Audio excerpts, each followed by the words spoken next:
너무나도 아름답도다. 우리 찬양 들으시고 우리 강의 시작합니다. 너무나도 아름다워라 주님 계신 영광의 나라 너무나도 귀하도다 주님 계신 영광의 보다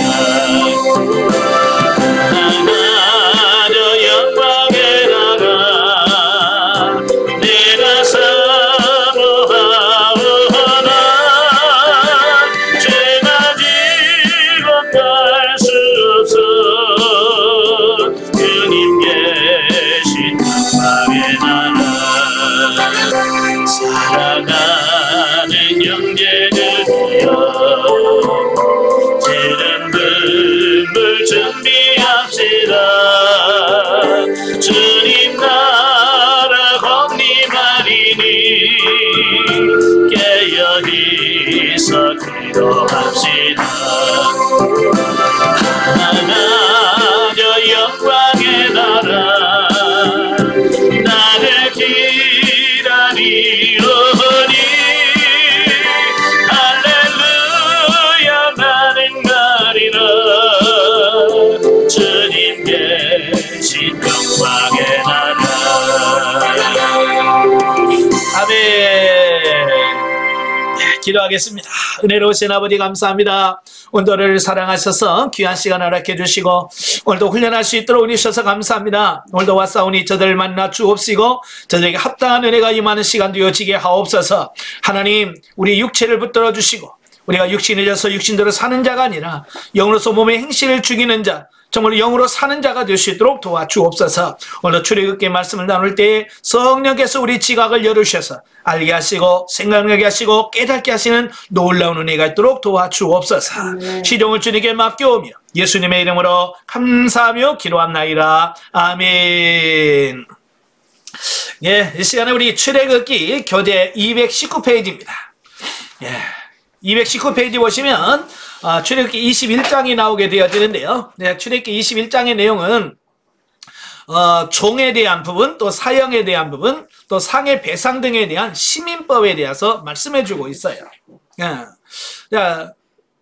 1절부터 11절까지면 히브리 종에 관한 법인데요. 그래 20장에서는 우리가 이제 십계명에 대해서 말씀했잖아요. 이 십계명은 뭐냐면 하나님께서 우리에게 주시는 기본, 가장 기본적인 골격, 율법의 가장 핵심적인 것을 모아놓은 게 십계명이에요. 그 십계명에서 여러 가지 70여 개의 조항으로 또 나뉘어지잖아요. 그 여러 나눠지는 것 중에 오늘 십계명 중에서 5계명과 6계명에 대한 자, 그 말씀을 하고 계시는 겁니다. 자, 십계명의 5계명이 뭐예요?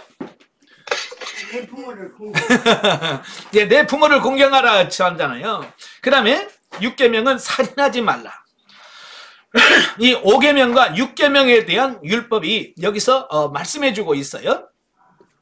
그 중에서 보면은 하나님의 사랑과 긍휼을 입은 선민 이스라엘 백성들이 가나안 또는 형편상 노예로 전락한 동족들을 어떻게 다룰 것인가를 지시하신 일종의 인권보호법에 관한 기침이다 라고 말씀을 드릴 수 있어요. 요즘에 이제 한참 뜨는 게 뭐냐면 인권이라고 하는 부분이에요. 그죠? 그래서 인권을 존중해야 된다. 그래서 사람에 대해서 굉장히 이제 존중하죠. 근데 그래서 너무 인권을 존중하다 보니까 요즘에는 범죄자의 인권도 존중해요. 더 나가서 이제는 뭐요? 성소수자. 예. 이런 사람들까지도 보호해야 된다라고 하는 측면으로 가죠. 가도 너무 가면 안 돼. 그러니까 하나님께서 정해놓은 그 법 안에서 인권이지 그 법을 넘어가면 인권의 의미가 없는 거예요. 그건 죄예요. 아시겠죠? 그러니까 우리는 이제사 2000년도 들어와서야 겨우 인권 논하는데요. 하나님은 지금부터 3500년 전부터 인권에 대해서 말씀하시고 인권을 말만 한 것이 아니라 실제적으로 적용할 수 있는 법까지 주셨어요. 그러니까 하나님은요, 이 시대를 얼마나 앞선 분이신지를 우리가 알 수 있죠. 예. 자, 그 중에서 1절부터 6절까지는 히브리 남종의 관계법을 말씀해주고 있고, 그 다음에 7절부터 11절까지는 히브리 여종의 관계법을 다루고 있어요. 이와 같이 하나님께서는 세상적으로 보면 미미한 존재에 불과한 노예 신분을 가진 자들에게 깊은 관심을 보인 사실에 하나님은 신분 고하를 막론하고 당신의 형상을 따라 지음받은 모든 인간을 존귀히 여기신다는 것을 말씀해주고 있습니다. 예, 사람들은 신분을 굉장히 중요하게 여겨요. 그래서 자기보다 신분이 조금 낮다 그러면 무시하고 차별을 하고 이제 그러잖아요. 근데 하나님은요, 신분 고하를 막론하고 모든 사람을 사랑하셔요. 아시겠죠? 그래서 어찌 보면 노예, 그때 당시에는 노예의 인권은 뭐 생각지도 안 해요. 근데 하나님은 그 아무도 귀하게 여기지 않은 그 노예의 생명까지도 존귀하게 여기시고 그들을 위한 법까지 마련해 주셨다라고 하는 사실입니다. 사실은 같은 히브리 사람들은요, 종으로 삼지 못하게 만들었어요. 그러니까 같은 이스라엘 백성이 이스라엘 사람들을 노예로 못 삼도록 만들었거든요. 그런데 유일하게 노예가 종이 될 수 있는 그게 뭐냐면, 남에게 돈을 빌렸는데 그 돈을 갚지 못했을 때, 예, 내가 돈을 빌렸는데 그 돈을 아무리 해도 못 갚아. 그때는 그 집에 노예로, 종으로 들어가는 겁니다. 그래서 그 집에 종으로 들어가서 그 집에서 그 빚을 갚는 겁니다. 예, 노예로서, 종으로서. 그때만 유일하게 히브리 사람이 종이 되는 유일한 길이 뭐냐? 돈 때문에 들어가는 거예요. 예. 어쨌든 돈이 없어서 가더라도 하나님께서는 그들의 인권까지도 기억하시고 챙기시는 이런 부분이죠.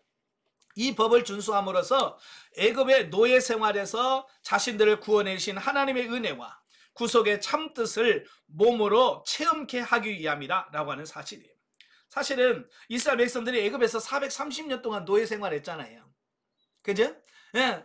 그러니까 우리 말에도 개구리 올챙이 시절 생각 못한다라고 하는 말이 있잖아요.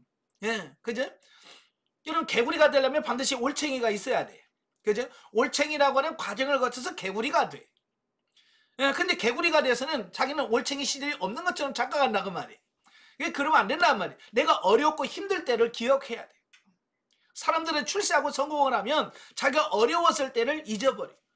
그래서 어려울 때 자기를 돕고 자기를 이렇게 잘 도와줬던 사람들을 잊어버린단 말이에요. 네. 그러니까 그것 때문에 마음이 서로 상처받고 그렇잖아요. 그래서 하나님은 너희가 애굽의 종되었던 그 고통 잊지 마라. 네. 그래서 그 너희들도 그 종살이 해봐서 그 슬픔 알지 않냐. 그러니까 종들을 잘 대해줘라 라고 말씀해주고 있습니다. 이건 단순히 인권뿐만 아니라 자기 자신을 구원해 주신 하나님의 은혜를 기억하고 잊지 말아라 라고 하는 의미가 이 안에 담겨져 있습니다. 그러니까 궁극적으로 죄와 사망의 굴레에서 구원해내어 자유로운 하나님의 자녀로 인도해 주신 예수님의 대속 은총을 예표한다 라고 하는 사실을 보게 됩니다. 예, 그러니까 우리는 가끔 이 출애굽 사건을 그냥 역사적인 사건, 아이고 옛날에 그랬었어, 출애굽 시켰어 라고 끝나는데 그러면 안 됩니다. 그 출애굽 사건은 역사를 초월해서 죄와 사망의 노예로 살던 저와 여러분을 예수 그리스도의 능력으로 십자가의 보혈로 우리를 구원해 내신 이 부분을 예표해 주는 부분들이에요. 그러니까 오늘도 이 출애굽의 사건은 어때요? 개개인에게 다 적용돼야 돼. 여러분 이미 출애굽 적용됐어요, 안 됐어요? 여러분 이제 거듭나고 중생했다면 이미 출애굽을 경험한 사람들이에요. 그럼 하여튼 세상에서 하나님을 모르는 사람들은 뭘 해야 돼요? 출애굽을 해야 되겠죠. 그죠? 그들이 이제 전도 받아서 교회에 들어와서 예수 믿고 거듭나고 중생한 사건들을 출애굽 사건으로 이렇게 우리가 영적으로 보잖아요. 예. 그러니까 지금도 역사적으로 출애굽 사건은 영적으로 계속해서 진행되어져 가고 있는, 끝난 게 아니고 계속 진행되어져 가고 있다는 것을 기억하십시오. 예. 그 다음에 12절부터 17절까지면 사형에 관한 법이에요. 자, 본문에는 인권과 질서를 유린한 흉악 범죄에 대한 처벌법이 제시되어지고 있습니다. 인명을 고의로 살해한 범죄 및 예외 조항. 여기서 사형을 처할 사람이 누구냐? 네, 사형에 대한 법을 말씀해주고 있어요. 우리나라도 2000년 들어서 거의 이제 사형 제도는 있지만 실시는 안 돼요.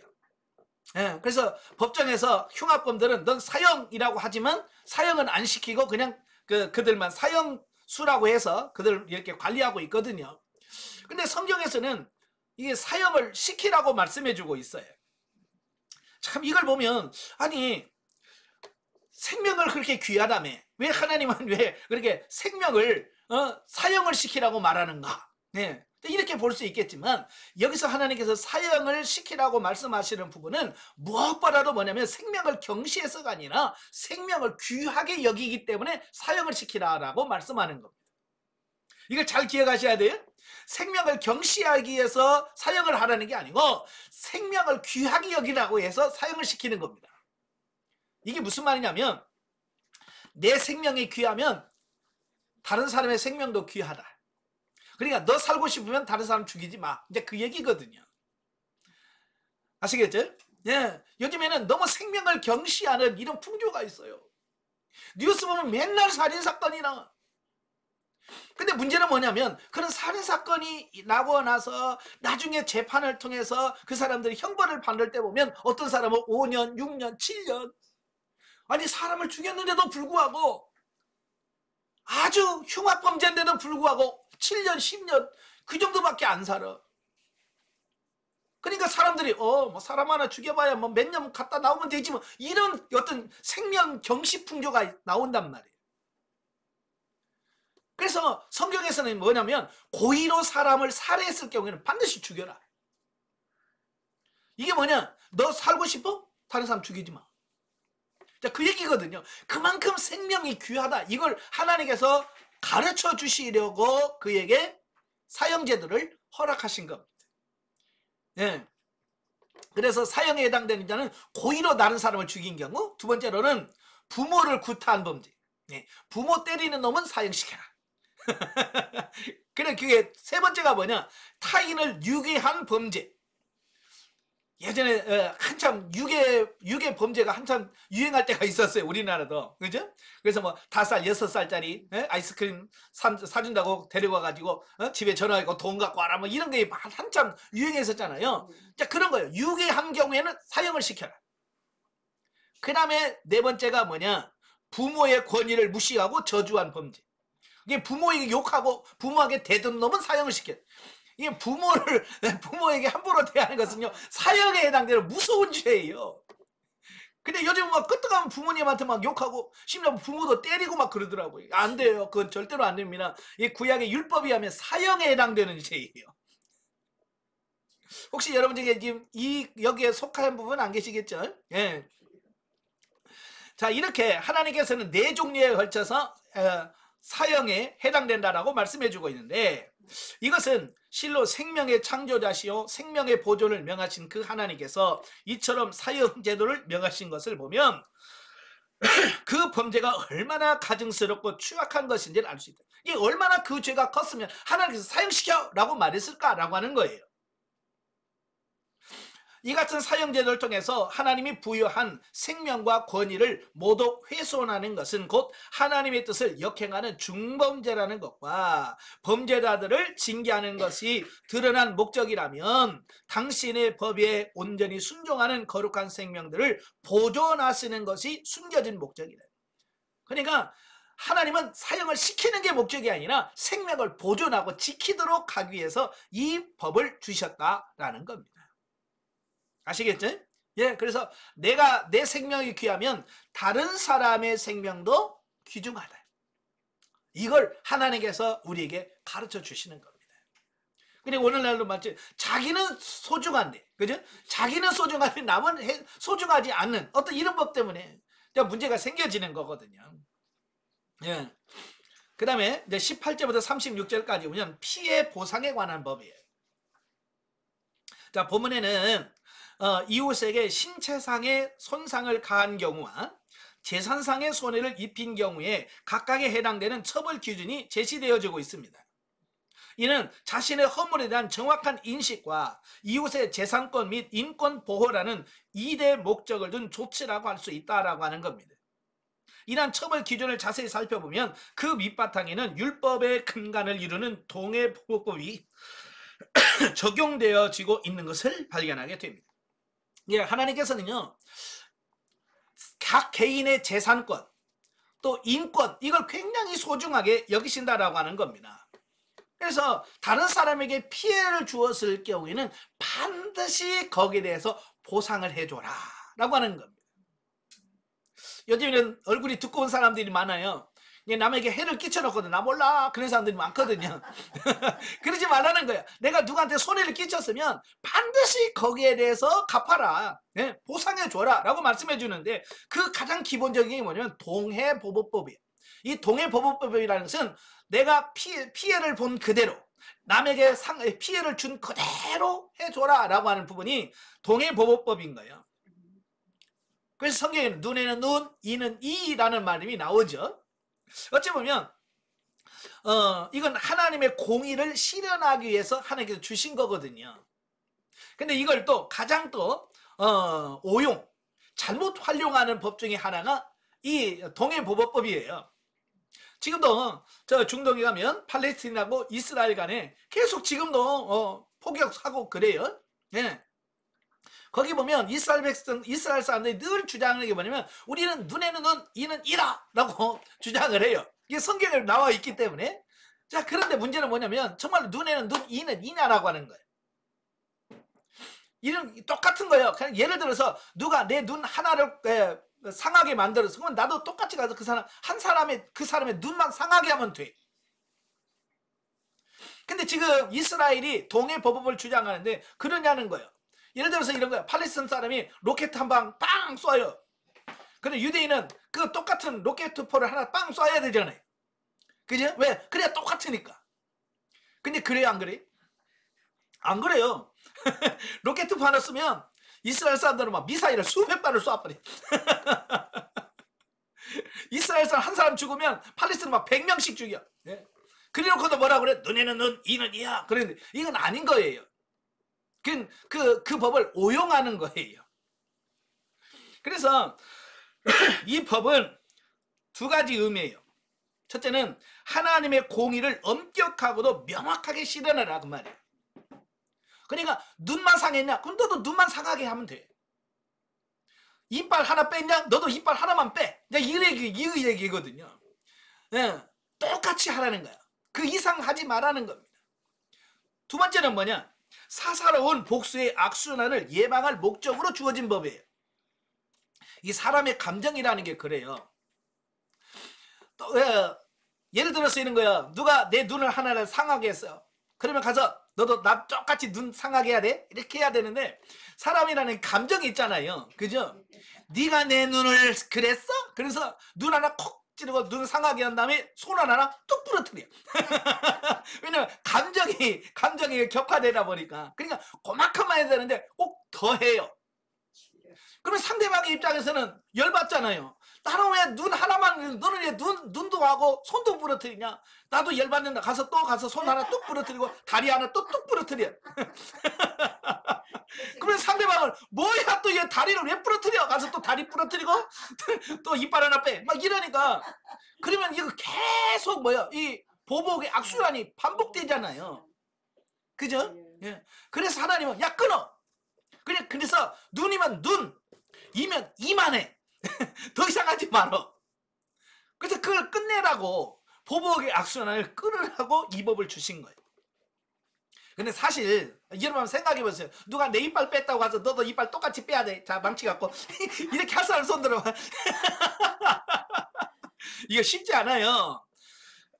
결국 이 동해보복법은 용서해라, 남을 용서하고 품어주라, 그 이야기가 이 속에 들어있는 거거든요. 그렇잖아요. 네가 내 눈 상하게 했으니까 너도 막대기로 할 거야. 그래서 똑같이 가서 이렇게 못한단 말이에요. 그러니까 하나님께서 그 말을 주신 이유는 뭐냐면 결국 사랑이에요. 사랑. 근데 이스라엘은 그 사랑을 놓쳐버렸어. 예, 껍데기만 갖고 있는 거예요. 예수님이 이 땅에 오셔서 이 동해법을 뭐라 그래? 야, 눈에는 눈, 이는 이라고 했잖아. 나는 너희에게 말한다. 원수를 사랑해라. 너희를 핍박하는 자리에서 축복하고, 너희를 저주하는 자리에서 축복하고, 기도해줘라. 이게 새 법이에요. 아시겠죠? 예. 또 여러분도 또 눈에는 이느니 해서 가지 마세요. 예. 그건 아니에요. 예. 용서해주고 사랑해주고 덮어주고 이제 그러라는 거예요. 자, 22장으로 갑니다. 자, 22장은 손해배상, 약자 보호 등의 시민법에 대한 말씀을 합니다. 그 중에서 1.15조는 재산권 침해에 관한 법이에요. 제8계명이 뭡니까? 10계명 중에서 제8계명은 예, 도둑질하지 마라 그러잖아요. 도둑질하지 마라. 예, 그것은 뭐냐? 주로 이웃의 재산권의 침해를 가한 경우에 어떻게 배상할 것인지에 대한 구체적인 지침입니다. 그러니까 하나님은요, 각 개개인에게 주어진 재산권을 하나님께서는 인정하시고 그걸 보호하시고 소중하게 다루신다는 겁니다. 그러니까 남의 재산 훔치면 안 돼요. 남에게 피해를 주면 안 돼요. 그건 뭐냐? 그 사람에게 주어진 하나님의 복인 거예요. 아시겠죠? 예. 그래서 그 사람이 하나님께 주신, 하나님께 받은 복은 우리가 소중하게 여기고 그걸 귀하게 여겨줘야 된다는 말이에요. 예. 왜 너만 잘 살아? 가서 가져오면 안 돼요. 아시겠죠? 예. 그래서, 즉, 이웃의 재물을 도둑질한 경우, 1절부터 4절. 그 다음에, 가축의 관리 소홀, 화재 등으로 이웃의 재산에 피해를 준 경우, 또 맡겨놓은 물건에 피해를 준 경우, 네 번째는 빌려온 물건에 피해를 준 경우가 있습니다. 뭐 여러 가지로 다른 사람에게 피해를 준 경우는 어떻게 해야 되느냐? 반드시 보상해줘라. 특별히 1절부터 4절에 보면 이웃의 재물을 도둑질한 경우는 어떻게 할 거냐? 예, 남의 물건을 도둑질하면 갑절로 갚는 게 기본이에요. 내가 누굴 물건을 훔쳤다. 갑절로 갚아야 돼. 예를 들어서 100만 원 훔쳤어. 200만 원 갚아야 돼. 아시겠죠? 그러니까 남의 물 손대가지고 절대로 내가 이익되는 게 없어요. 그 다음에 소를 훔쳐서 잡아먹어서 없앴거나 남한테 팔아가지고 그 소가 없어. 그럴 경우에는 소는 5배. 그 다음에 양은 몇 배? 양은 4배. 왜냐면 그때 당시 이스라엘 사람은 이 가축은 재산 중에서 최고예요. 예. 그래서 그 귀한 재산에 대한 부분은 거기다 배상을 해주라 그 말입니다. 그래서 양을 훔쳐서 잡아먹어서 없앨 경우는 4배를 갚고 소는 5배예요. 그럼 왜 소는 5배냐?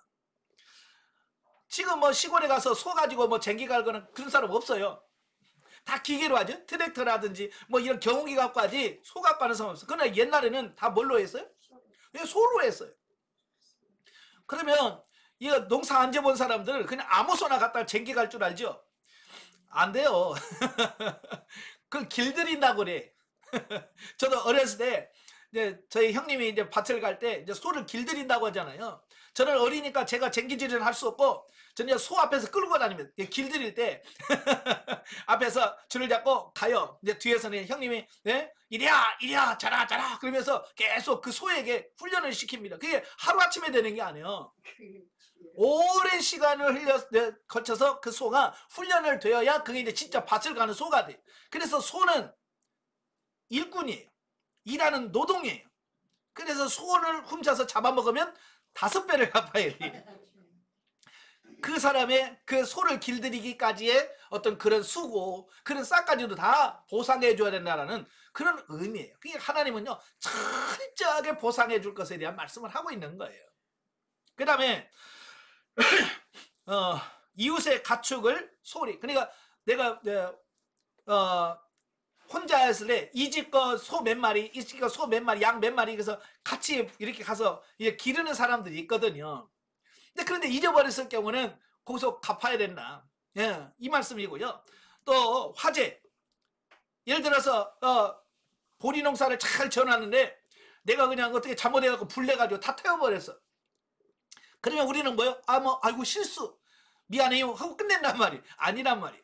내가 불을 냈으면 내가 손해 준 만큼 배상해줘라. 자, 이 얘기를 하고 있는 거예요. 그 다음에 맡겨놓은 물건. 지금이야 옆집에다 맡겨놓은 거 그런 거 없죠? 근데 옛날에는 뭐 은행이 있으니까 뭐 창고를 이런 게 없잖아요. 문도 제대로 없고. 그래서 먼 거리 출탈 경우에는 옆집 같은 데다 맡겨놓는 겁니다. 귀한 거니까 좀 맡아달라. 근데 뭐 그 맡아놨다가 그걸 잃어버릴 수도 있고, 예, 그런 경우에는 피해를 보상해줘라 라고 말씀해주고 있고요.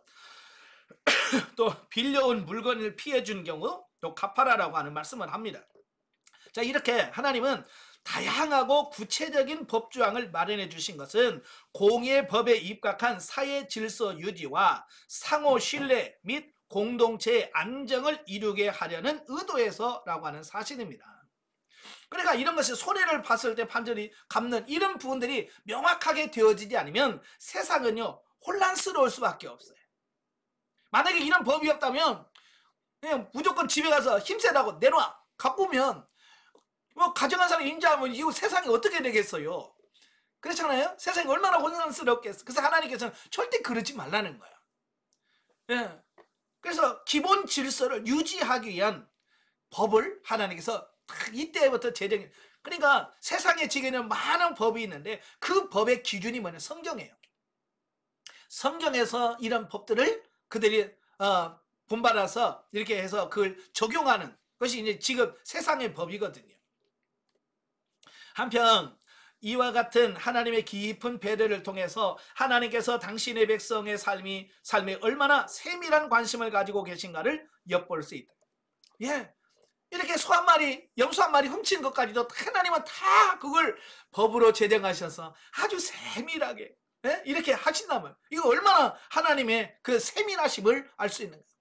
뭐 이건 보통인 거예요. 하나님은 얼마나 세밀하냐면 우리의 머리카락까지 세신대. 여러분 머리카락 몇 개나 돼요? 제가 할 일이 없어서 그거 머리카락 세고 있습니까? 예. 근데 하나님은 우리의 머리카락까지 다 세신 바 됐어. 이 얼마나 하나님이 세밀하시고, 예? 철저하신지를 우리가 보여주고 있는 거예요. 예. 이로보건대 하나님께서 베푸신 많은 율법들은 당신의 백성들로 하여금 더 큰 풍요와 기쁨을 맛보게 하기 위해서 제공하신 것임을 분명하다 그랬어요. 이 많은 분들이 율법 그러면 아우 힘들어 그걸 지겹게 또 어떻게 지켜 라고 하는 어떤 그런 부분을 접근한다 그 말이에요. 근데 하나님은요 우리에게 율법을 주신 것은 우리를 막 힘들게 하고 억압하고 괴롭히려고 준 게 아니란 말이에요. 예, 우리로 하여금 평화롭고 안정된 삶을 살도록 하시는 겁니다.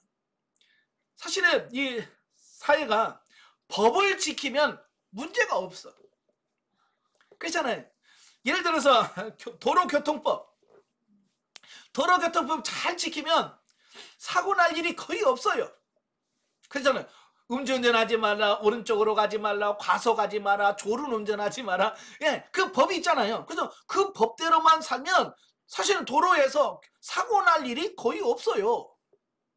그래서 사고 나는 뭐냐? 그 법을 어길 때 사고가 나는 거예요. 그러니까 좌회전하지 말라는데 가서 불법 좌회전하고, 예? 유턴하지 말라는데 불법으로 유턴하고, 과속하지 말라는데 과속하고, 예? 음주운전하지 말라는데 술 먹고 하고 막 이러잖아요. 그러니까 사고가 나는 거 아니에요. 그 사람들은 뭐 사고 내놓고 법이 이렇게 법이 이렇게 많대라고 말한다는 거예요. 예, 그 법 말하고 하지 말고 법은 지키라고 되어 있는 거예요. 아시겠죠? 그래서 많은 분들이 그래 또 법은 또 뭐 깨라고 있다고 뭐 하는데 절대 그러지 않습니다. 법은 지키라고 있는 거지 그걸 어기라고 준 게 절대로 아니에요. 그 다음에 16절부터 20절에 보면 영육문란에 관한 법이에요.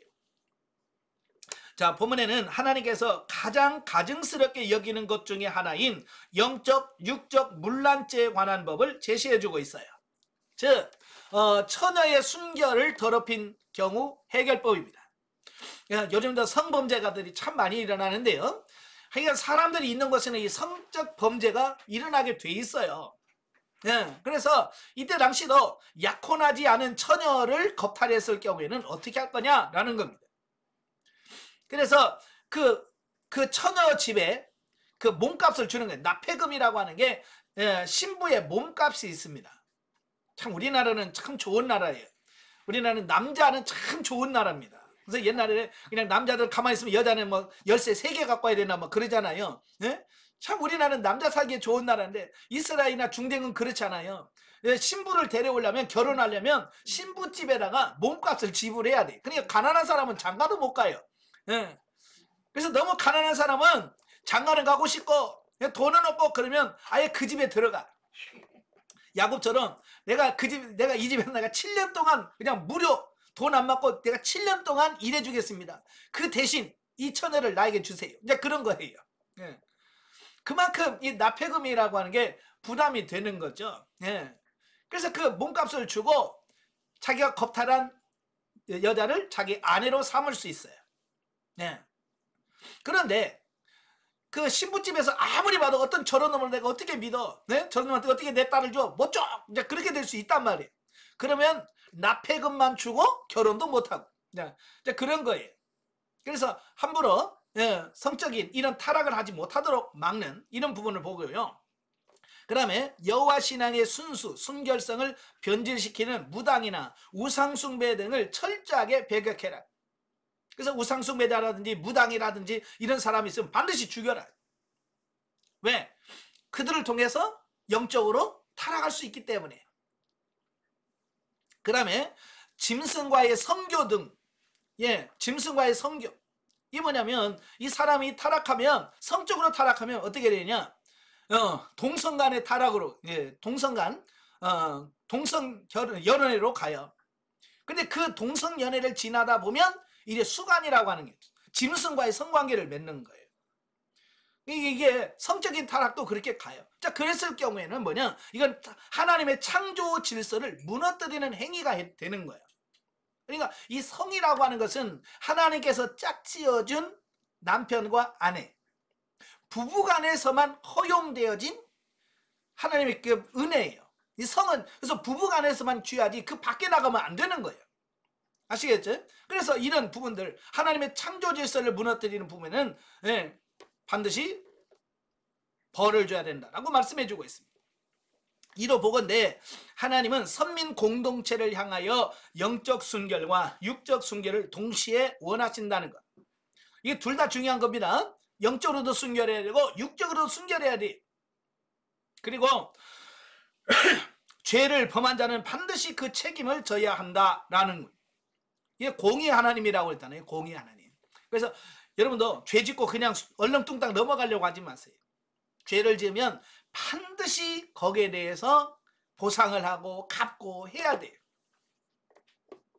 그 중에서 영역 용서받지 못하고 죽음으로서만이 갚을 수 있는 것들이 있다는 것과 선민을 부패 타락해 하는 범죄는 단호히 처단함으로써 절대 성결을 유지할 수 있다는 교훈을 얻을 수 있다라는 겁니다.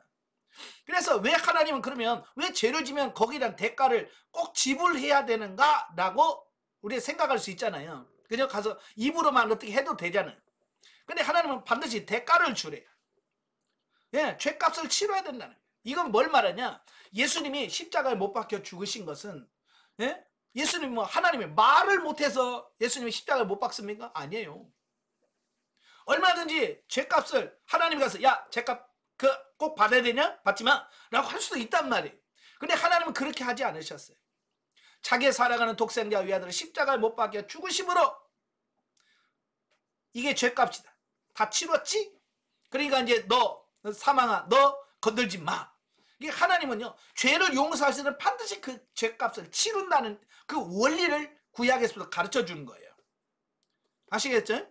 그래서 무슨 죄를 지든 그 죄를 용서받든 뭘 하려고 하면 그에 대한 대가, 죄값을 치러야 된다라고 하는 기본적인 원리를 가르쳐 주고 있습니다. 그러니까 여러분도 교회 안에서도 누구한테 내가 죄를 지어서 손해를 끼치면 그냥 가서 미안해요 그러지 말고 꼭 거기에 대한 보상을 해줘야 돼요. 아시겠죠?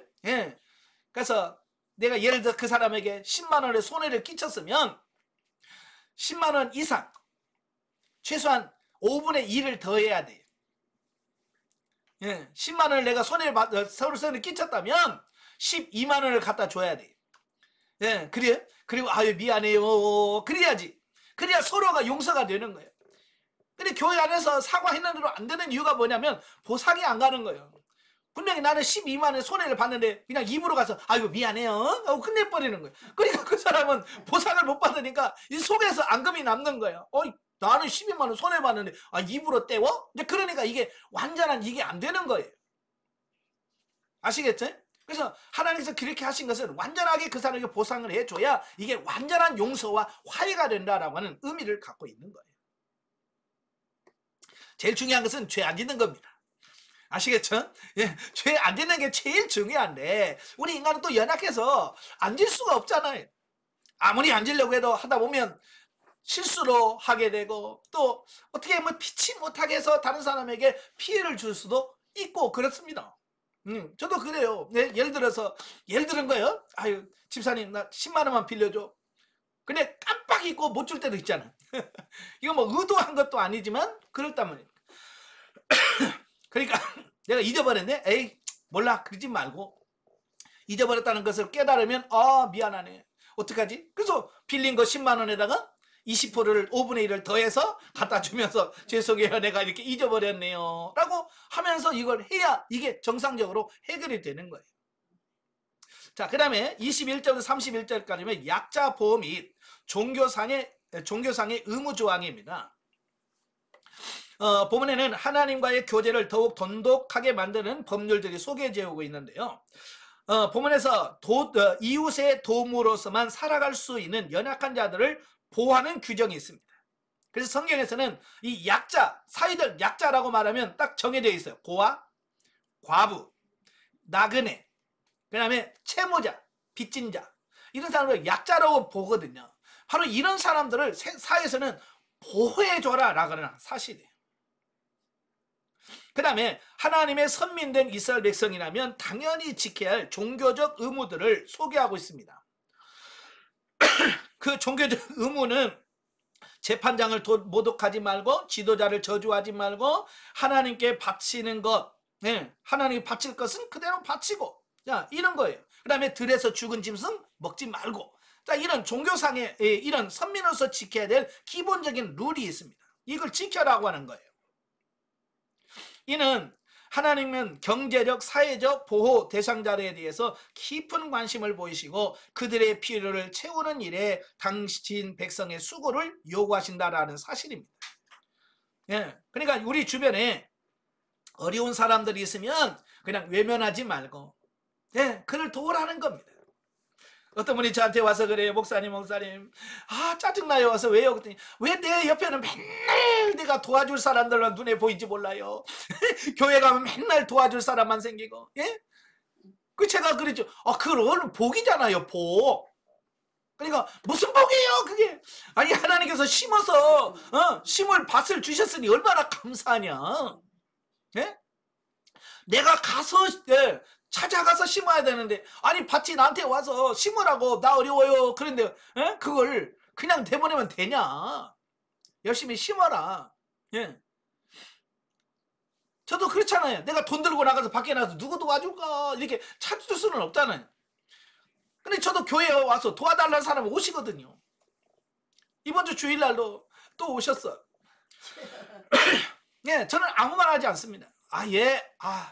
감사합니다. 그리고 도리어 제가 심으면서 감사합니다. 그리고 저도 10,000원 심었어요. 가끔 마스크 팔러 와요. 마스크 이렇게 10개 넣어가지고 1,000원도 안 되는 거 10,000원 달래. 그래서 마스크 됐고요. 그냥 가세요. 10,000원 그냥 줬어. 드렸어요. 왜? 이거 뭐냐? 심는 거예요.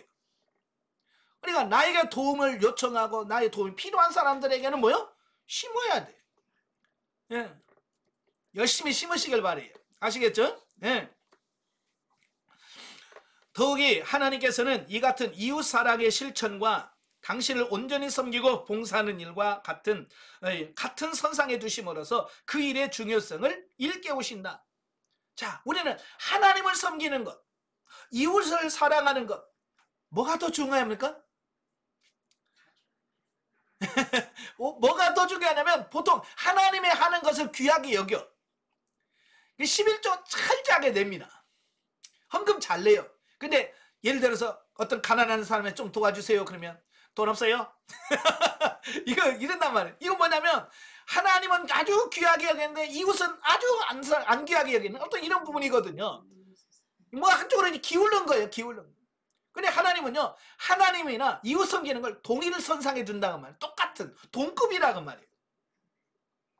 그래서 마태복음 25장에 보면 양과 염소의 비유에서 나오잖아요. 예수님이 탁 내려올 때 예수님 오른쪽에 양이 있고 왼쪽에는 염소가 있어. 양무리를 향해서 그러잖아. 너희들은 내가 굶주렸을 때 먹을 것을 주고 목말랐을 때 마실 것을 주었고 내가 헐벗에 옷을 주었다 그러잖아요. 근데 뭐라고 그래? 아니 언제 우리가 주님한테 그랬어요? 그러잖아요. 그때 주님 뭐라고 그래? 지극히 작은 자에게 한 것, 소자에게 한 것이 곧 나에게 한 것이다. 여러분 주변에 이웃에 교회 어려운 사람들에게 행한 것이 곧 하나님께 하는 거다. 그러니까 11조 내는 것도 소중하지만 이웃에게 이것도 중요하다 이거예요. 한쪽으로 기울면 안 돼요. 아시겠죠? 그래서 예수님이 율법사가 나와서 계명 중에 뭐가 제일 중요합니까? 그러니까 하나님께서 딱 집어서 요거다 라고 말씀하지 않고, 예? 첫째는 하나님을 사랑하고 둘째는 이와 같이 이웃을 사랑해라. 이 하나님 사랑과 이웃 사랑을 똑같이 예수님은 두셨어요. 뭐가 더 중요하고 소중하고 게 아니라 다 중요하다. 아시겠죠? 예, 이 둘 다를 잘 신경을 쓰셔야 됩니다. 영적에 보죠. 21장 22장에서는 이스라엘 백성들의 실생활에서 부딪히는 문제들의 적용에 대한 구체적인 상황과 우상숭배에 관한 규정이 윤례화되어 있습니다. 이것들은 거룩한 하나님과 언약을 맺은 백성으로서의 영혼과 육체의 순결 및 정직과 성실 그리고 공의를 요구하는 신성한 율례인 것이다. 이와 같이 하나님의 사람에게 가장 요구되는 것은 거룩한 정신과 경건한 삶이라고 하는 겁니다. 그러니까 이 삶이 뒤따라주지 않는, 이게 삶이 따라주지 않는 신앙은 헛된 경건이다. 예, 아시겠죠? 이러면 삶이 따라줘야 돼. 그러니까 신앙과 삶이라고 하는 것은 따로따로가 아니라 같은 거예요.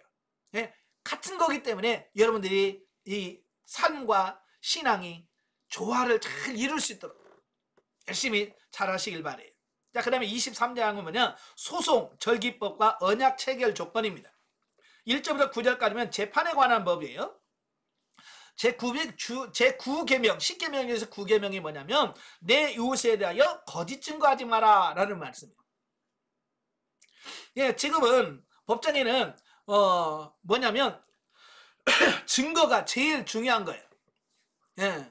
근데 뭐 지금 뭐 DNA라든지 어떤 뭐 과학 수사 이런 게 많잖아요.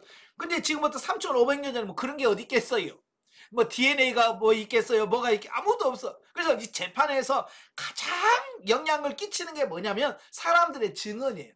내가 봤어요 라고는 말하는 사람의 말이 어쩌면 그 법정에서 제일 중요한, 그 법을 판단하는 데 제일 중요한 거예요.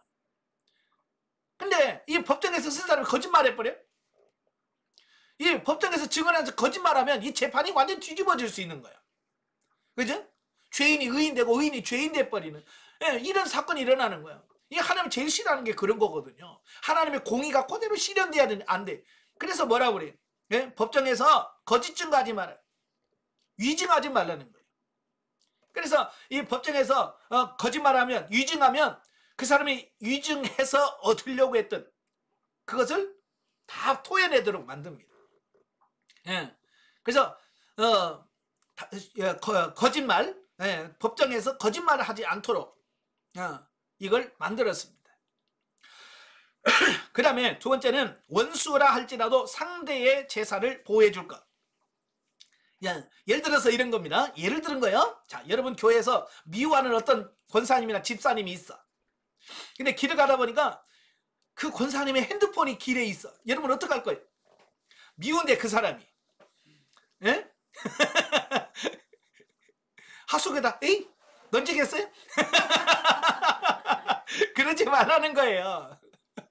아무리 내가 미워한 사람이라도 그 사람의 재산을 있을 때는 갖다 줘라는 거예요. 그 집에 소가 돌아다니면 에이 몰라 그러지 말고 그 소를 갖다 주인을 찾아 주고, 염소가 도망다니면 찾아서 주인 갖다 주고, 아무리 원수라도 그렇게 하라는 거예요. 아시겠죠? 그 다음에 사사로운 감정을 배격한 엄정한 재판을 하라라고 말씀해주고 있습니다. 그러니까 이런 거예요. 재판하는 재판장이 사사로운 감정에 붙들리면 안 돼. 저 사람은 가난하니까 그래서 가난하다고 그 편들고 또 부자라고 편들고 그러면 무슨 재판이 되겠어요. 그래서 가난하다고 편들지 말고 예? 또 뇌물 받고 편들지 말고 예? 나그네라고 힘없다고 예? 함부로 하지 말고 지금 보면 우리나라에서 옛날에 보면 예? 살인사건 났어요. 막 경찰들이 그냥 그 장애인 뭐 지적 장애인 갖다 끌어다 놓고 네가 했지 막 해가지고 줘서 거꾸로 예? 거짓말로 써서 뭐 수십 년 동안 뭐 몇십 년 옥살이하고 이런 게 있었잖아요. 예? 이러면 안 된단 말이에요. 절대로 그러면 안 된다. 억울하게 없다고 약자라고 핍박하거나 그렇게 하면 안 된다라고 말씀하고 있는 거예요. 자, 실로 하나님은 당신의 공의와 진리의 법을 온전히 수행할 기관으로서 법정을 인정하시고 그곳에서 정의와 공평이 실현되기를 원하셨다. 오늘도 마찬가지죠. 제일 공정해야 되고 가장 정의로워야 될 공간이 어디냐면 법정이에요. 사법. 이 사법제도가 이게 잘못되면 그 나라가 온전해질 수가 없어요. 그러니까 선진국일수록 이 사법에서 이런 잘못된 부분이 좀 적어요. 물론 세상에서는 완벽하지 않아요. 우리가 보통 미국이라고 해서 뭐 모든 게 잘 되겠지? 거기서도 여전히 법정에서는 불합리하고 불법이 성행하고 그래요. 이게 세상 법정에서는 그래요. 그렇지만 그렇다고 해서 대충 하지 말고 정직하게 바르게 하나님 편에서 해야 된다. 그래서 우리도 사법제도 이 법정이 깨끗하기 위해서 기도하셔야 돼요. 아시겠죠? 그래야 세상에 억울한 사람이 안 생겨. 억울한 사람이 안 생겨야 세상이 밝아. 어느 날 왜 이렇게 세상 사람들이 그러니 억울하다고 생각하니까 거기에 대해서 억울한 감정을 막 사이다 표출하고 그러다 보니까 세상이 시끄러운 거거든요. 공평해봐요. 조용합니다. 그 다음에 10절부터 19절까지 보면 각종 절기 준수에 관한 법이에요. 이스라엘 백성들이 그 전에는 유목생활이 주로였잖아요. 아브라함 때부터 시작해서 유목생활이 주였고요. 애굽에서도 거의 유목생활에다가 노예생활이 주였고요. 이제 가나안에 정착하면서부터 이제 땅이 주어지잖아요. 기업이 주어지면서 농경사회로 이게 이제 바뀌어집니다. 예. 그러다 보니까 이제 농경사회로 지내다 보니까 이제 예전에 없던 법들이 또 생길 수밖에 없죠. 그죠? 자, 그래서 각종 토지에 관한 법을 제정해 주십니다. 그래서 제일 먼저 뭐냐면 토지의 안식년 규정을 정합니다. 그러니까 농사짓 또 6년 동안 농사 짓고 7년 때는 농사를 짓지 말고 쉬어라. 땅도 쉬어야 된다. 이 말하면 지금 많은 사람들이 뭐라고 하겠어요? 미쳤다 그랬지. 옛날에는 겨울이면 땅이 좀 쉬었어요. 근데 요즘에는 겨울에도 땅을 못 쉬어. 그냥 비닐하우스 씌워놓고 그냥 겨울에도 돌려. 그러니까 사계절 몇십 년 동안 쉰 적이 없어. 그러니까 이 땅이 지력을 잃어요. 그래서 옛날에 저도 어렸을 때 보면 뭐 농약 그렇게 별로 한 것 같지 않거든요. 근데 지금 시골 가봐요. 농부들은 맨날 농약통 메고 있어요. 왜냐하면 땅에 힘을 잃으니까 병충해가 많이 생기는 거예요. 그러니까 그것도 하려고 농약을 막 붓고 이렇게 되어져서 악순환이 계속 반복이 되어지거든요. 옛날에는 겨울에 좀 땅이 쉬어요. 그리고 땅에다가 비료 안 해고요. 퇴비라고요. 산에서 뭐 풀 같은 거 베어서 그 썩혀서 이제 그 땅에다 준단 말이에요. 사실은 이 풀이 땅의 밥이거든요. 그러니까 이 땅은 풀을 먹어야 땅이 영양분을 흡수해서 부드러워지는데 요즘에는 뭐 누가 그럽니까? 누가 거름 줘요? 거름 안 주거든요. 그냥 갖다가 비료 쭉쭉쭉 뿌려버리고 한단 말이에요. 비료가 뭐예요? 돌가루잖아요. 그죠? 그러니까 갈수록 땅이 메말라가. 그래서 참 어려워지는데요. 그래서 하나님은 아예 안식년을 줘서 6년 동안 일하고 7년째는 쉬어. 그러면서 뭐라고 그랬어요? 하나님이 6년째는 그 다음 2년, 3년 먹을 걸 주신다 그랬어요. 안식년을 지켜도 충분히 먹고 살 수 있을 만큼 주신다. 그럼 왜 지금은 못하냐? 그 믿음이 없는 거예요. 농사 안 지면, 한 해만 농사 안 하면 굶어 죽을 줄 알아. 그래서 그런 믿음이 없으니까 이걸 순종을 못하는 겁니다. 그럼 왜 하나님께서 그냥 땅 쉬라고 하느냐? 아니에요. 사실은 6년째는 7년째는 쉬면서 하나님의 나라, 영적인 것을 준비하라는 얘기예요. 사람들은요, 일하다 보면 영적인 거 별로 신경 못 써요. 그죠? 일에 정신이 쑥 빠져가지고 정말 영적인 걸 준비 못 해요. 그걸 이 사람은 알아. 하나님은 우리의 체질을 알아. 그래서 6년 동안은 그래, 열심히 일해. 그 7년째는 쉬면서 하나님의 나라 들어갈 영적 준비해라. 그 얘기하고 있는 거예요. 근데 오늘날은 막 안식년도 없지. 그래서 일만 하다 보니까 영적으로 준비할 수 있는 이런 게 없어요. 그래서 여러분들 영적 준비하시길 바래요. 아시겠죠? 그 다음에 3대 절기가 나오는데요. 이스라엘 3대 절기는 유월절, 맥추절, 수장절이 3대 절기입니다. 그래서 유월절은 정월 14일. 그 다음에 맥추절은 그 초실절부터 50일째 되는 날이라 그래서 오순절. 그 다음에 7월 15일부터 7일간 지키는 수장절이 있습니다. 자, 그런데요, 이 이스라엘의 절기는 하나님의 구속 역사 진행 시간표입니다. 이걸 잘 기억하셔야 돼요. 구약의 절기는 하나님이 이 땅을 이렇게 구속해 갈 거야 라고 하는 시간표를 정해놓은 우리에게 보여준 거예요.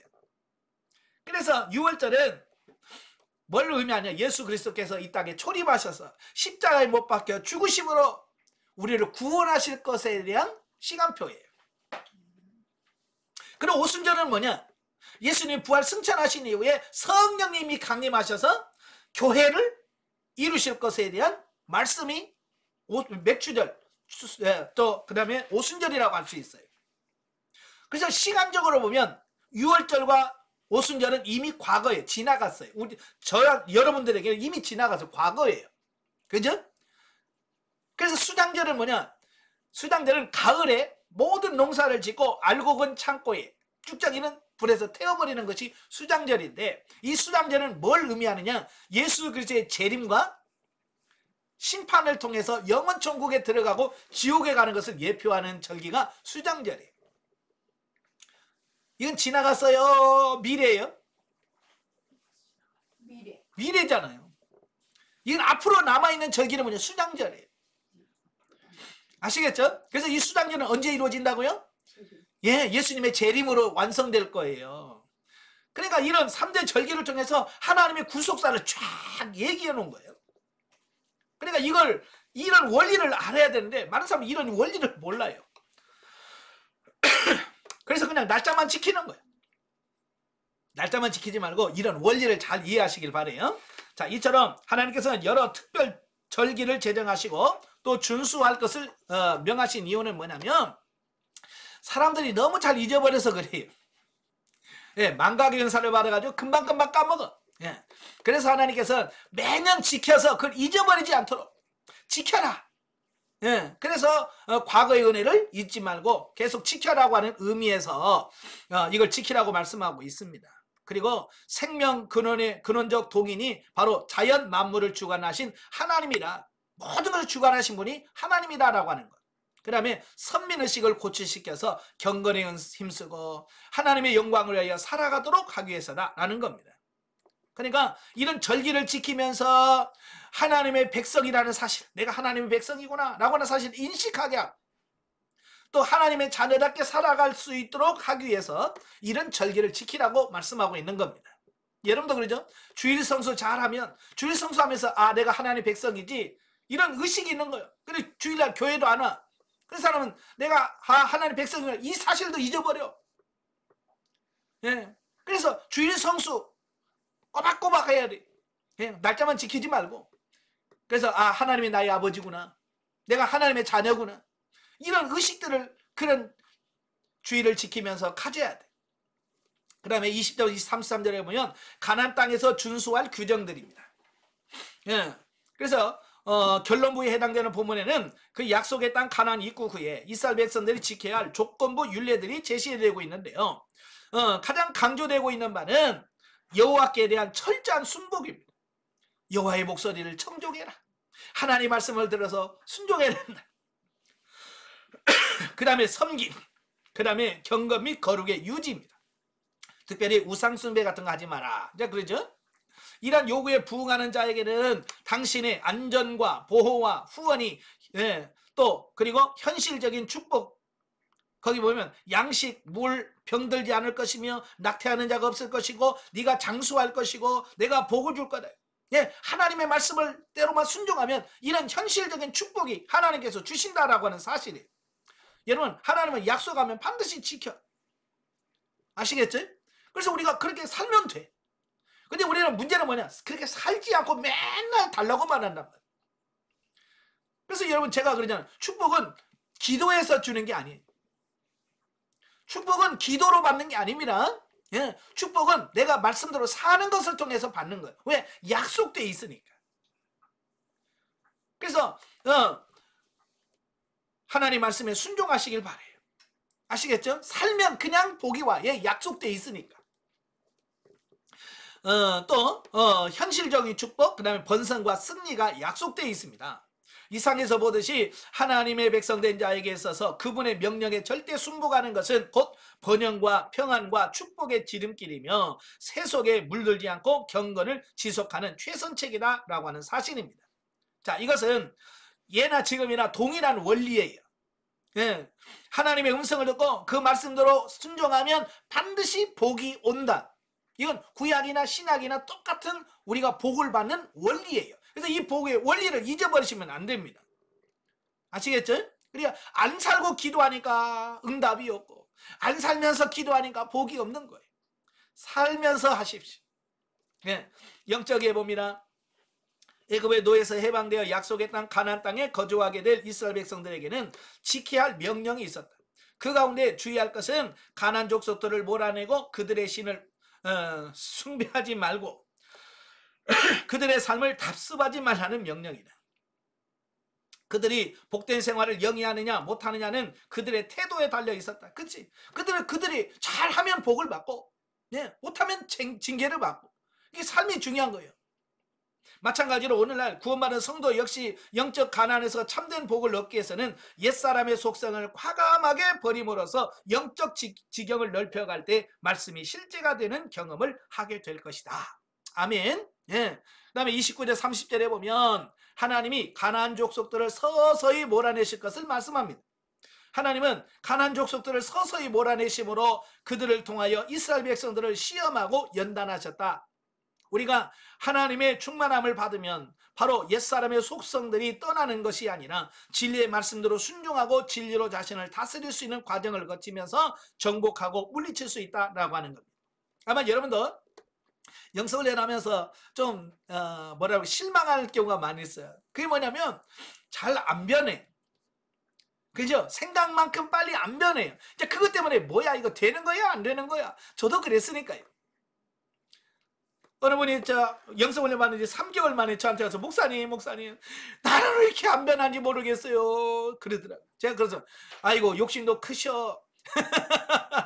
사람이 그렇게 쉽게 변하면 누가 못 변해. 인간만큼 독한 게 없어요. 3년 가도 안 바뀔 거예요. 그러면 받을 필요 없네요. 받기 싫으면 받지 말아요.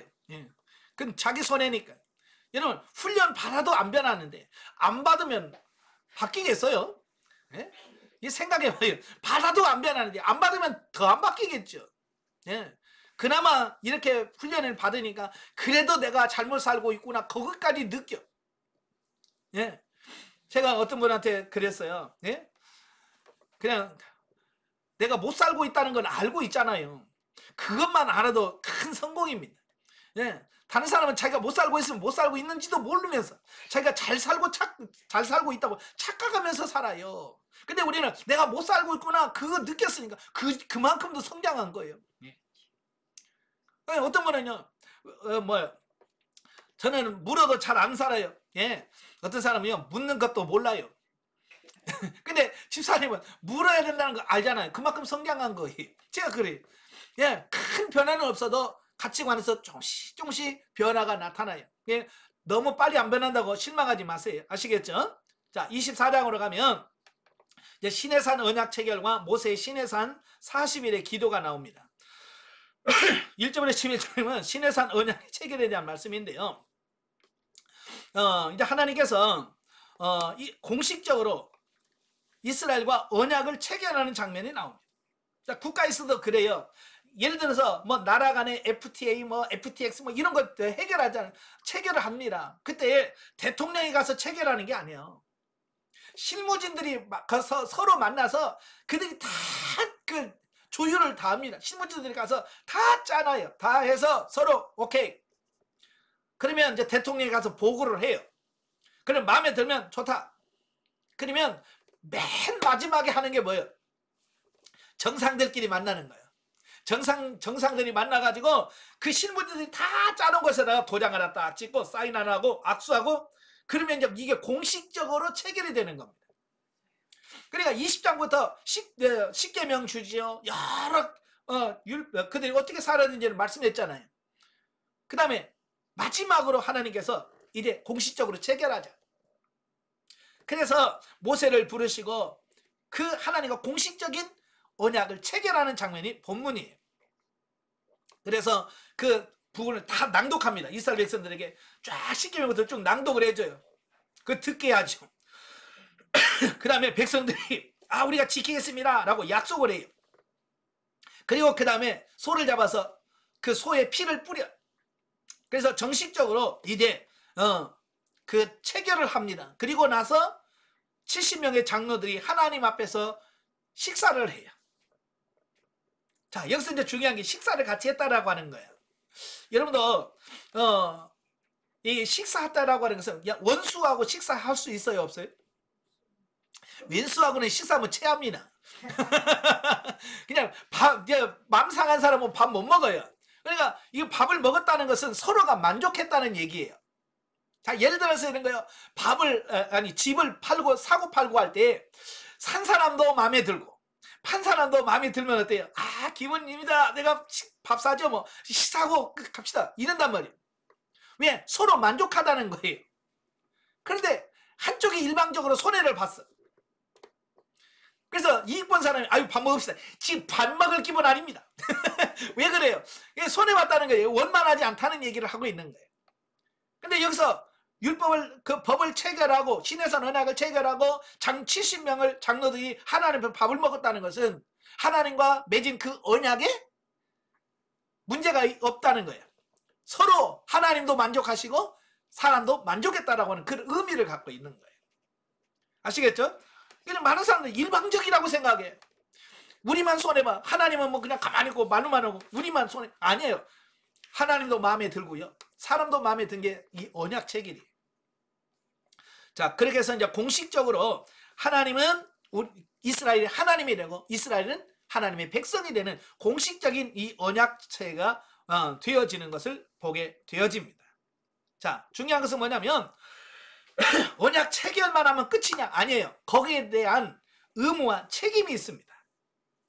예, 나라 간에도 어떤 계약을 하면 거기에 대한 의무가 있어요. 그래서 그 의무를 다했을 때 그 체결한 부분에 효력이 있다라고 하는 사실입니다. 우리 사람도 그러잖아요. 결혼할 때 서로 언약 계약을 하잖아요. 평생 동안 검은 머리 팥불이 되도록 이렇게 서약을 하고 결혼하잖아요. 근데 이건 서로가 이걸 잘 지켰을 때 그게 지켜지는 거지. 그잖아요? 한 사람이 일방적으로 외도하고 바람 피고 그러면 그건 계약이 깨지는 겁니다. 그죠? 예, 상호 지켜야 되는 거예요. 근데 이 법이 잘 지켜졌느냐? 아니죠. 하나님은 신실하셨는데 이스라엘 백성들이 그 언약을 지키지를 못했어. 그래서 옛 언약이 파괴돼.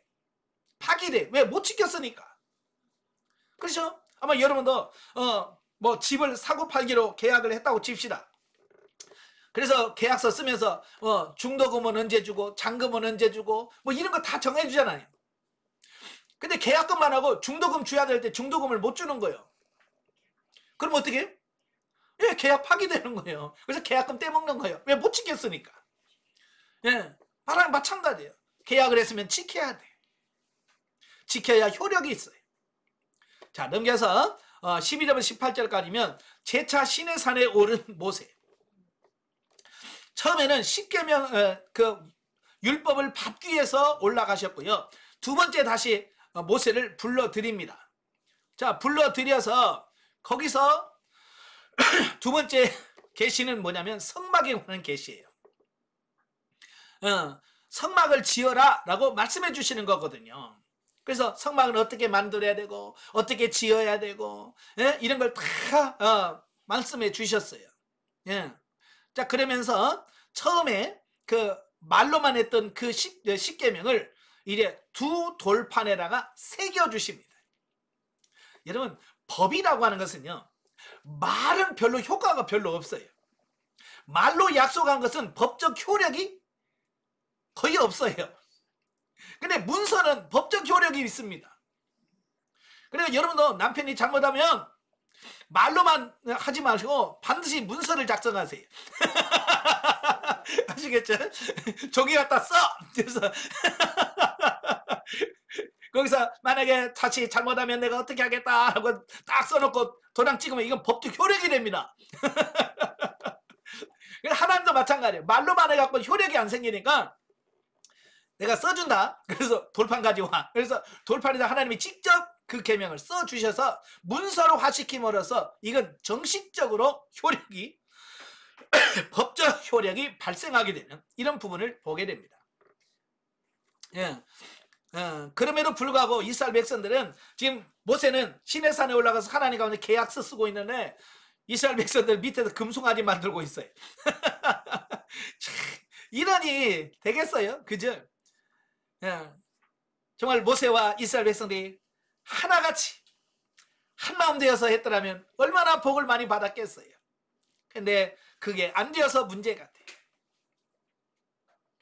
저는 이 부분을 보면 참 모세는 시내산에 올라가서 하나님과 대화를 하는데 친구가 서로 이야기하듯이 하나님과 대면하여 이야기. 나는 정말 33장 3절인가요? 너무 부러운 거예요. 어떻게 그렇게 할 수 있을까? 여러분 안 부럽죠? 맨날 그러고 사시니까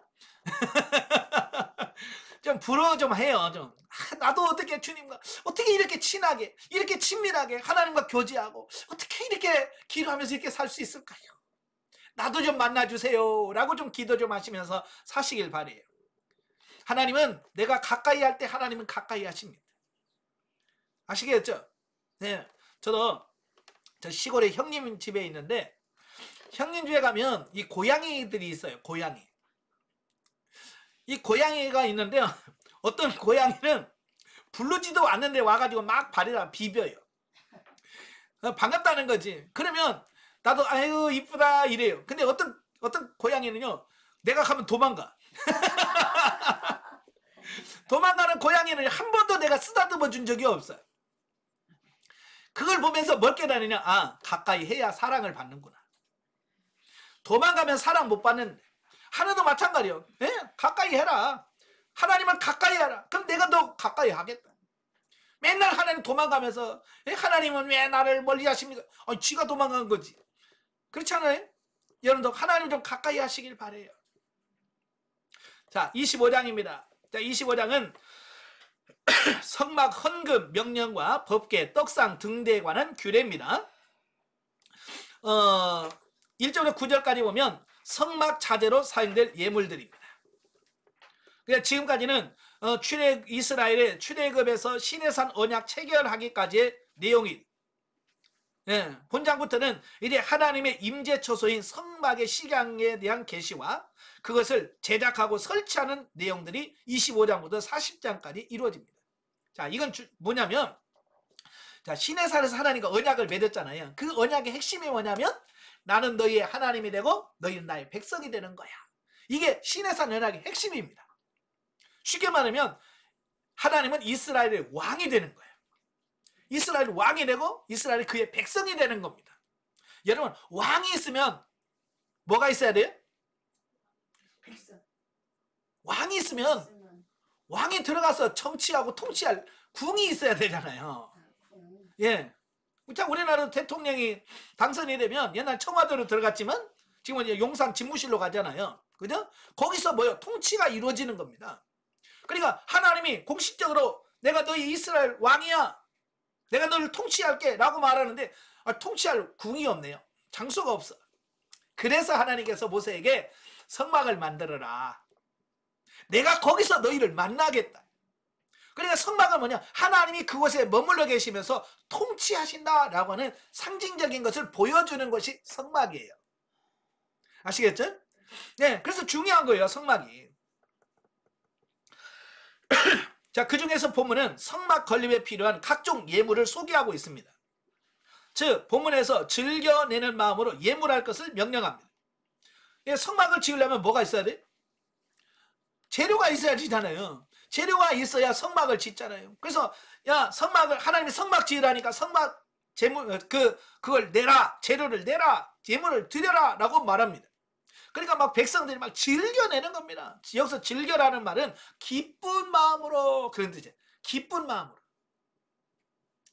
하나님은요, 하나님께 헌금을 드릴 때 즐겨내는 자를 기뻐하십니다. 예, 인색해가지고. 만약에 예를 들어서 이런 거야.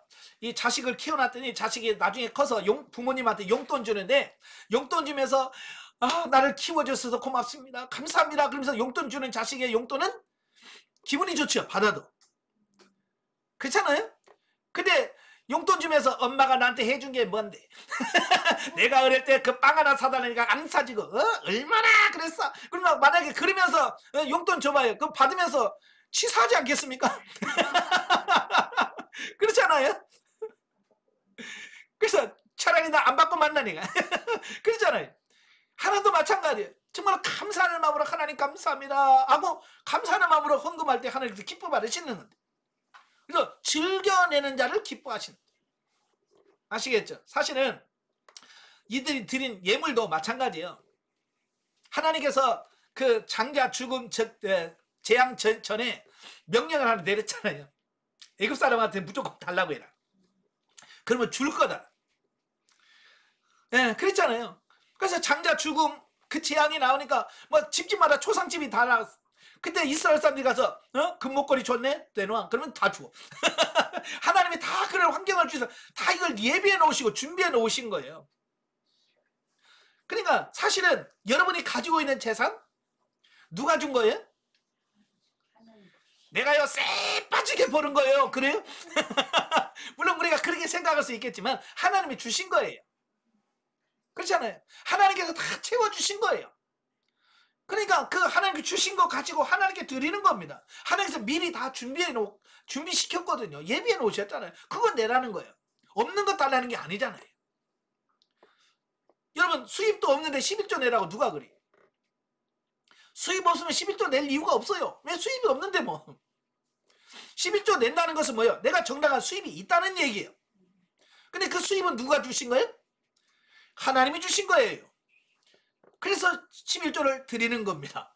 네. 그래서 하나님이 주신 것을 내는 거예요. 아시겠죠? 그러니까 아까운 생각이나 이런 게 없어야 돼. 그래서 이스라엘에서 막 즐겨내는 겁니다. 얼마나 많이 내는지 나중에 그 성막 공사하는 사람이 모세에게 와가지고 이제 고만 좀 갖고 오라고 그래. 너무 많아서 이제 필요 없습니다. 고만 내도 돼요. 라고 할 만큼. 여러분도 교회에서도 그래야 돼. 이거 이제 우리 교회는 헌금하지 마세요. 이제 헌금이 너무 많아서 문제예요. 라고 해야 돼, 교회가. 그런 교회가 있어요, 없어요? 없어요. 없어요. 맨날 교회 무슨 공사해야 되니까 특별한 걸 합시다. 뭐 해야 되니까 특별한 걸 합시다. 이거 특별한 거 한다는 것은 뭐 모자란다는 거 아니에요? 왜? 즐겨내는 사람들이 적기 때문에 그런 현상이 일어나는데 여러분의 교회만큼은 정말 즐겨냄으로 교회가 마음껏 하나님이 일할 수 있는 그런 교회가 되길 바래요. 네. 그렇다고 해서 아무나 내는 게 아니에요. 내가 뭐 내고 싶은 거 내는 게 아니라 하나님께서 딱딱 금, 은, 동, 나무, 실 딱 정해놓았어요. 그래서 하나님이 정해준 것만 내도록 되어 있습니다. 그냥 내 마음대로 하는 게 아니라는 겁니다. 마지막으로 하나님의 계시에 따라 성막을 건설하게 되는데요. 이상의 사실에서 우리는 첫째, 하나님은 자원하는 마음으로 드리는 헌물을 기뻐하신다는 것. 예, 고린도후서 9장 7절도 마찬가지고요. 또 두 번째로 하나님을 위한 거룩한 사역은 오직 그분이 계시한 바에 따라서 가장 이상적으로 성취될 수 있다. 이게 하나님의 말씀대로 해야 돼. 그러니까 이런 거예요. 하나님이 제일 싫어하는 게 뭐냐면 지 마음대로 하는 거예요. 네, 자기 마음대로 하는 거. 이거 하나님이 제일 싫어하는 겁니다. 여러분, 사랑을 해도 그 사람이 원하는 사랑을 해줘야 되잖아요. 그렇잖아요? 그러니까 남자들이 가끔 아내 생일 한다고 했다가 요거도 먹어. 그렇잖아요? 예를 들어서 이런 거야. 남자들은 기껏해가지고 아내 생일이니까 꽃다발 사다 줘야지. 그래서 큰맘 먹고 꽃다발을 딱 들고 와서 여보 생일 축하해. 그러면 한마디 듣습니다. 누가 꽃을 달래? 왜요? 비싼 꽃을. 그게 뭐냐면 아내의 마음을 이해를 못한 거예요. 못 알아먹는 거죠. 그러니까 선물하고도 욕을 얻어먹어. 이거 잘 기억하셔야 돼요. 내가 하나님을 해서 하나님 내가 이거 드릴게요. 이거 합니다. 라고 하지만 하나님의 마음을 이해하지 못하면 드려놓고도 혼나. 그래서 정말 중요한 게 뭐냐? 하나님의 마음, 하나님이 바라는 이게 제일 중요한 거예요. 하나님 원하는 게 뭐냐? 이게 정말 이걸 정확하게 아는 게 중요하거든요. 그러니까 그걸 모르면 해놓고 욕 얻어먹고 해놓고 구사리 먹어. 예. 그러니까 하나님 어떻게 할까요? 라고 묻는 것이 가장 기본적인 거예요. 그래서 늘 하나님 어떻게 할까요? 찬양할 때도 하나님 어떤 찬양을 드릴까요? 말씀 보면서도 어디를 볼까요? 헌금하면서도 어떻게 드릴까요? 얼마를 드릴까요? 라고 구체적으로 하나님께 묻고 주님께서 말씀하신 대로 순종하는 그런 삶이 되셔야 돼요. 아시겠죠? 자, 그 다음에 10절부터 40절까지 보면 이제 성막 안에 들어갈 기구에 대해서 말씀해 주고 있는데요. 법궤, 떡상, 등대, 식양에 대한 말씀이에요. 예. 자, 보시면 자, 여기를 한번 보겠습니다. 자, 이게 이제 이스라엘 백성들이 만들어야 될 성막에 대한 모형이에요. 예. 여기 보면 지성소가 있고요. 성소가 있고 바깥 뜰로 구성이 되어 있고 이 길은 성경에 100규빗으로 되어 있습니다. 100규빗. 장이 100규빗, 광이 50규빗. 그래서 1규빗은 45.7, 약 50cm예요. 예, 약 50cm이기 때문에 이 광이 50m고 광이 25m. 이렇게 크게 크진 않아요. 예, 그렇게 크지 않지만 상징적으로 하나님께서 이 땅에서 우리를 통치하시는 그 의미를 갖고 있는 장소다라고 이렇게 보면 되겠어요. 자, 여기 보면 이제 지성소에 들어갈 성구가 있죠. 예, 거기 보면 뭐라 했어요? 법궤. 예, 법궤는 지성소에다가 넣는. 예, 그래서 지성소에는 뭐가 들어가느냐? 이 법궤가 들어가요. 법궤. 자, 사진 보세요. 법궤가 이렇게 돼 있어요. 뭐 옛날 뭐 쌀 그 담아는 그런 통같이 생겼죠? 네모난 통이에요. 그래서 이 안에 이게 법궤인데요. 이 안에 세 가지가 들어 있습니다. 뭐가 들어있냐면 십계명의 두 돌판. 네, 십계명 두 돌판이 들어가 있고요. 두 번째, 만나를 담은 금 항아리가 들어있고요. 세 번째로는 아론의 쌍난 지팡이가 들어있습니다. 예. 자, 이렇게 있고요. 그 위에 이 그룹 두 천사가 마주보고 이렇게 날개를 쫙 펴고 있잖아요. 예, 바로 이걸 뭐라고 말하냐면 속죄소, 다른 말로 시은좌, 또 다른 말로 시은소라고도 표현합니다. 예, 시은소라고 하는 것은 은혜를 베푸는 곳, 은혜를 베푸는 자리, 그런 뜻이에요. 이게 이 법궤 시은소는 하나님의 임재의 자리, 임재를 그대로 보여주는 부분이 바로 속죄소 또는 시은소라고 이렇게 볼 수 있겠습니다. 그래서 이걸 다 합쳐서 우리가 법궤라고 이렇게 표현하고 있습니다. 자, 22절에 보면 뭐라고 되어 있냐면 하나님께서 뭐라고 하냐면 거기서 이스라엘에게 말씀하실 것이다. 내가 거기서 말씀해. 어디? 시은좌. 시운소, 속죄소에서 말씀하실 것이다 라고 말씀하고 있어요. 자, 그 밑에 보면 뭐가 있어요?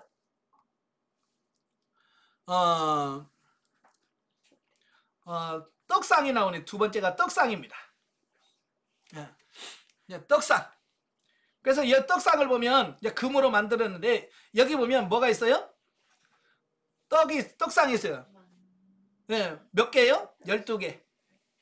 이스라엘의 12지파.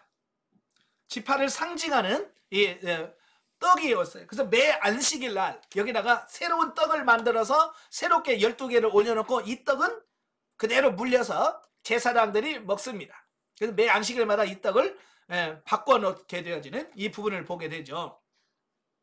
자, 여기서 떡상은 생명의 양식이자 모든 인류의 대표가 되시는 예수 그리스도를 상징합니다. 떡상은 뭘 상징한다고요? 우리의 생명의 양식이 되신 예수 그리스도를 상징하고 있어요. 그 다음에 세 번째가 등대입니다. 등대. 등대. 여기 보면 가지가 7가지예요. 하나, 둘, 셋, 넷, 다섯, 여섯, 7개의 이런 가지로 이렇게 구성이 되어 있고요. 그래서 금 1달란트로 구성이 되어 있습니다. 금 1달란트는 우리로 말하면 34kg예요. 한 34돈이 아니고 34kg입니다. 여러분 쌀 20kg도 무겁다고 낑낑대잖아요. 어쩌면 20kg 쌀 무게 2배 무게 되는 금으로 만들었어요. 근데 이 등대는 뭘 말하냐? 죄악의 어두움을 덮고 있는 세상에 빛으로 오신 예수 그리스도를 의미합니다. 그래서 이 성소의 어두운 곳을 밝히는 바로 그런 의미를 가지고 있고요. 바로 빛 대신 예수님을 상징한다라고 볼 수 있겠습니다. 자, 이렇게 해서 이 성구나 모든 부분들은 바로 우리의 구원자 되시고 우리의 구속자 되시는 예수 그리스도를 완벽하게 예표하는 것이 뭐냐? 성막이에요. 그래서 이 성막의 구조를 정확하게 이해하고 그 의미를 아는 것이 굉장히 중요하다. 아시겠죠? 그래서 앞으로 쭉 이 성막의 구조, 또 재질, 뭐 이런 거 다 뭐냐? 예수 그리스도의 성품과 사역에 대한 아주 밀접한 부분을 보여주는 부분들이거든요. 그래서 앞으로 이런 부분을 잘 살펴보도록 하겠습니다. 기도하겠습니다. 하나님 아버지 감사합니다. 오늘도 귀한 말씀 주셔서 감사합니다. 정말 우리가 하나님의 백성으로서 하나님과 언약된 백성으로서 그 의무와 책임을 다하며 하나님의 마음을 기쁘시게 하며 하나님과 온전한 소통이 이루어지는 우리 모두가 되어져서 하나님 옆에 인정받는 귀한 백성들이 다 되어지게 하옵소서. 예수님의 이름으로 감사하며 기도합나이다. 아멘. 하늘께 돌립니다.